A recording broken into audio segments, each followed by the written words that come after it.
Assalamualaikum warahmatullahi wabarakatuh. Pada kesempatan kali ini, jumpa lagi dengan saya ya, Nerian Istiawan. Pada kesempatan kali ini, saya akan bahas mengenai materi yang berjudul adalah parts of speech ya. Ya, jadi parts of speech pada bagian kali ini ya. Jangan lupa untuk subscribe channel saya dan juga untuk berkunjung di channel saya, yaitu channel adalah Nel Neri Andi Lives ya. YouTube channelnya adalah Nel Neri Andi Lives. Silakan berkunjung, silakan subscribe dan silakan like dan juga komen pada channel saya ini.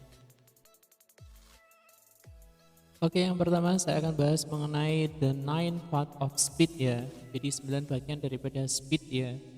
Tahu dalam jenis kata dalam bahasa Inggris itu kita bagi menjadi 9 bagian ya. 9 bagian dari speech ya. Atau bentuk kata ya. Oke, yang pertama itu ada nouns ya. Nouns, kemudian number 2 pronouns, number 3 verb, number 4 adjective, number 5 adverb, number 6 preposition, number 7 conjunction, number 8 article atau determiner, and 9 interjection ya, interjection. Oke. Untuk lebih jelasnya apa sajakah dari nomor 1 sampai nomor 9 itu apa saja akan kita bahas pada kesempatan kita kali ini ya. So stay tune terus di channel saya Neri Andi Lives. Jangan lupa untuk subscribe channel saya ya, mampir channel saya. Oke, mari kita bahas satu persatu. Oke, untuk yang pertama yang kita bahas adalah nouns ya. Nouns itu apa? Oke, nouns are a person, place, thing, or idea ya. Jadi noun itu adalah artinya adalah kata benda. Jadi kata benda itu adalah a person orang, place tempat, thing itu benda, or idea atau pikiran atau pendapat ya. They can take a myriad of role in a sentence ya. Mereka itu dapat mengambil banyak bagian, banyak tugas di sebuah kalimat ya. From the subject of it all to the object of an action ya. Mulai dari sebagai subjek dari semuanya sampai ke menjadi objek ya dalam melakukan suatu kegiatan atau action ya. They are capitalists when they are in the official name of something or someone. Jadi noun itu mereka itu biasanya ditulis huruf besar ketika mereka itu menjadi sebuah nama yang depan ya, nama yang penting ya dari sesuatu atau seseorang ya. Call proper noun in this is yang biasanya disebut sebagai proper noun ya. Contohnya misalnya adalah peerage, Caribbean, ship, freedom, Captain Jack Sparrow. Jadi itu kalau dia posisi noun sebagai kata subjek ya, sebagai subjek ya maksudnya. Jadi biasanya ditulis huruf besar. Contohnya noun itu misalnya pirate ya, bajak laut, Caribbean, ship, kapal, freedom, kebebasan, Captain Jack Sparrow nama orang ya. Berarti nanti harus ditulis dengan huruf besar. Jadi noun itu sebenarnya artinya adalah kata benda. Oke.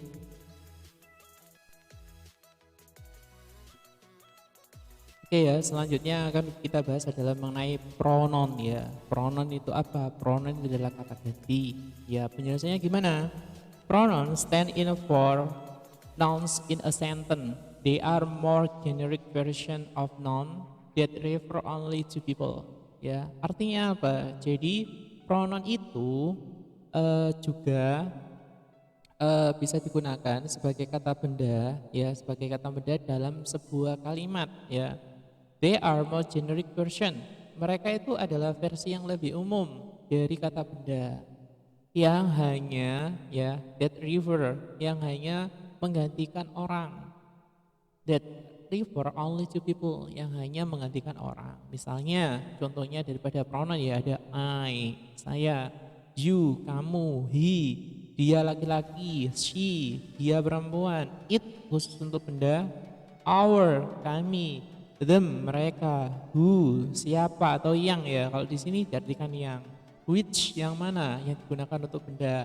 Anybody seseorang ya. Ourselves kita semua ya. Jadi pronoun itu sebenarnya artinya adalah kata ganti. Oke? Udah jelas kan?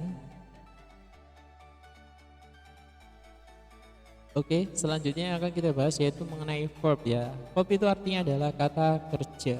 Oke, di sini penjelasannya, verb are action word that tell what's happened in a sentence. Ya, artinya apa? Verb adalah sebuah kata tindakan yang menjelaskan apa yang terjadi dalam sebuah kalimat ya.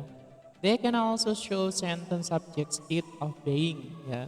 Mereka juga dapat menunjukkan apa yang dipikirkan oleh subjek dalam sebuah kalimat untuk menjadi apa ya. Verb change from based on tense. Ya, verb itu berubah berdasarkan bentuk tense-nya. Misal present, misal continuous, misal past tense, misal future ya. Nanti akan saya jelaskan jenis-jenis tense ya untuk kesempatan selanjutnya ya. And counts distinction ya, dan juga menunjukkan perbedaan ya, distinction perbedaan. Dia sebagai singular atau sebagai plural. Singular itu tunggal atau sebagai plural jamak ya. Contoh daripada verb misalnya sings, bernyanyi, dance, menari, believe, percaya, seem, nampak atau kelihatan, finish, selesai, eat, makan, drink, minum, be, menjadi, become, juga menjadi. Jadi ini adalah penjelasan daripada verb ya. Jadi penjelasan. Oke, selanjutnya yang saya akan bahas yaitu mengenai adjective ya. Ini salah satu one kind of the part of speech ya. Adjective itu artinya adalah kata sifat ya. Oke. Adjective describe noun and pronoun ya. They specify which one, how much, what kind and more. Jadi artinya apa? Jadi adjective itu menggambarkan kata benda atau kata ganti. Mereka itu khususnya itu bisa menggantikan sesuatu ya, berapa banyak, jenisnya apa, dan sebagainya ya. Adjective allow reader and listeners to use their sense to imagine something more clearly. Jadi artinya gini, adjektif itu atau kata sifat itu mengizinkan pembaca dan juga pendengar untuk menggunakan indera mereka ya, untuk mengimajinasikan atau menggambarkan sesuatu itu lebih jelas ya. Misalnya sampel hot, panas ya, lazy, males, funny, lucu, unique, bright, terang, beautiful, indah, poor itu miskin, kemudian smooth, smooth itu artinya halus ya. Jadi adjektif mudahnya yaitu adjektif adalah kata sifat ya. Jadi ingat-ingat kalau adjektif itu artinya adalah kata sifat. Oke, selanjutnya akan kita bahas yaitu mengenai adverb. Oke, what is adverb? Adverb describe verb, adjective, and even other adverb. Ya, jadi adverb itu menjelaskan mengenai kata kerja, kata sifat, dan juga kata keterangan yang lain ya. Adverb itu artinya kata keterangan ya. They specify when, where, how, and why something happen, and to what extent or how often. Ya, jadi gini, mereka itu membuat sesuatu itu lebih jelas, lebih mengkhususkan kapan, di mana, bagaimana, dan mengapa sesuatu itu terjadi, dan juga to what extent or how often, dan juga untuk menunjukkan ya seberapa sering ya, seberapa besar atau seberapa seringkah ya. Example of adverb ya, contoh dari adverb misalnya softly artinya dengan halus, lazily artinya dengan malas, often sering, only hanya, hopefully dengan harapan, softly sama kan, softly tadi dengan halus ya, sometimes juga kadang-kadang. Jadi ini adalah contoh daripada adverb. Jadi adverb itu artinya adalah kata keterangan ya. Oke, ingat-ingat ya. Oke, next number 6 yang akan kita bahas yaitu mengenai preposition ya. Preposition yaitu adalah kata depan. Penjelasan gimana? Preposition show spatial, temporal, and role relation between noun or pronoun and the other words in a sentence. Jadi artinya adalah preposition itu menunjukkan jarak, menunjukkan waktu, dan juga menunjukkan peran, hubungan peran di antara kata benda atau kata ganti dan dengan kata yang lain dalam sebuah kalimat. They come at the start of a prepositional phrase, ya.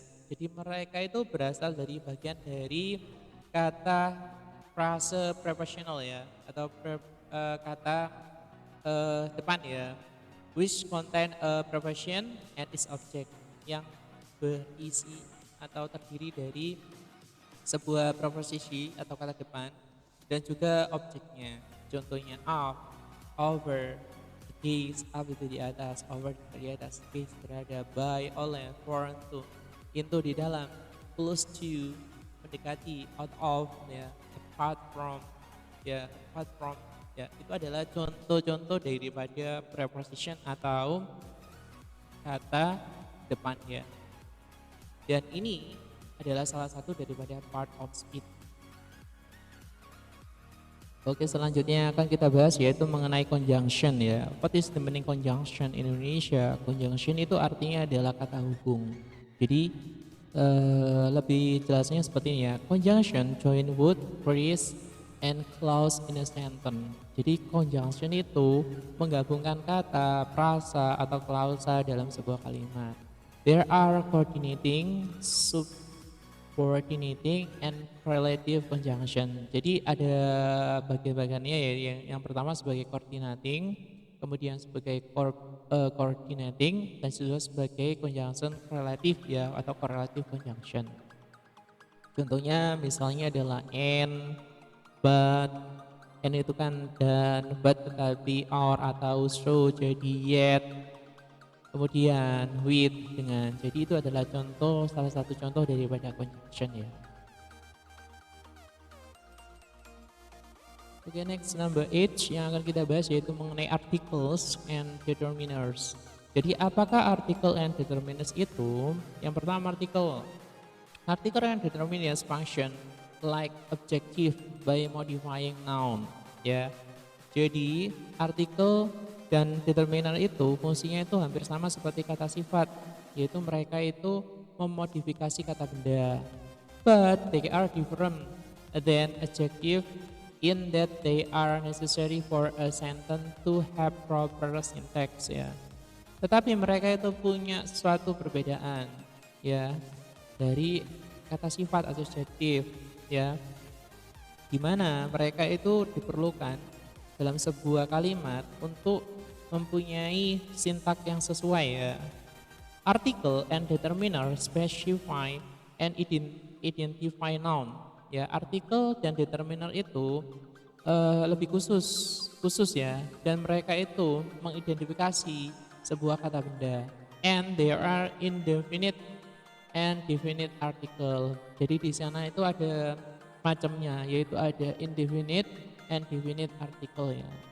Contoh daripada artikel an, the, determiner, this, that, those, enough, much, few, which, jadi watch. Jadi itu adalah contoh daripada article and determiner. Untuk contoh daripada indefinite dan definite article akan kita bahas di kesempatan selanjutnya yang lebih jelas, ya. Jadi pada kesempatan ini saya cuma ingin sharing gambaran saja 9 part of speech aja, ya. Untuk yang lebih khusus mengenai indefinite sama definite article akan kita bahas di video saya yang selanjutnya.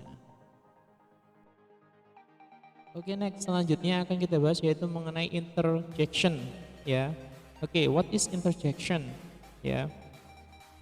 Jadi interjection itu adalah sebuah ekspresi, ya. Ekspresi saya akan bacakan dulu, ya. Interjection are expression that can stand on their own or be contained with sentence, atau kata seru, ya, interjection, ya.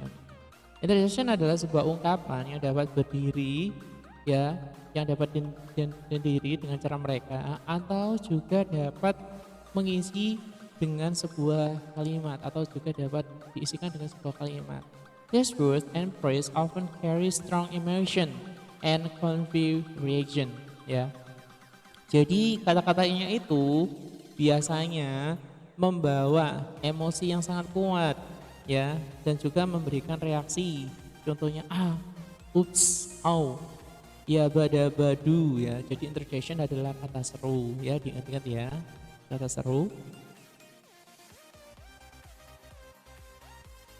Oke, my friends, saya kira ini adalah akhir daripada penjelasan dari saya ya. Sebelumnya saya ucapkan thank you for watching my video and don't forget to subscribe, like, and comment our channel ya. Terima kasih karena sudah menonton video dari kami. Jangan lupa untuk berikan subscribe, like, and comment our channel dan juga jangan lupa untuk sharing video ini ke teman-teman kalian jika kalian merasa video ini tuh bermanfaat ya. Jangan lupa untuk mampir di channel YouTube saya yaitu Neri Andi Labs atau NIL ya. YouTube channelnya adalah Neri Andi Labs. Oke. Thank you so much for watching. My last word. Assalamualaikum warahmatullahi wabarakatuh.